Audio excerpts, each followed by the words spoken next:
testimony kha kalau chiara karon jo chiang chak mal top chea nia ka lo mum ko mai man ni jing chu thotan ni jing chu ka in kier pa hanin an zun vel kha a har riu mai ka tia kan ti lui deu kha lung te ka sung chuak le nol me ka lo mang reng thop me atha kha ilaman lem lo laman lo ekina atla sanghal de na ne mo ganin ai ka char tho mo ni tha te po ti ka la ta lo wa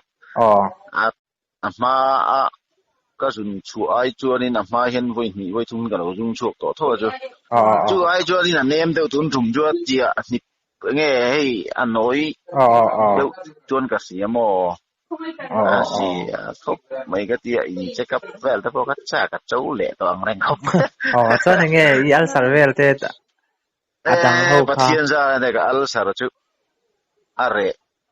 ani hi hey ziom pui tập yau ti na ne mo te re mai yu ma za na ka soyang deu kan ka pum na lu tuk khan ti me yang hel ang deu yang ka om ol ola kan ka thấu lol la kan chok nok no kan ina na chok na te ni ti te ka rin do ron om chua kan ai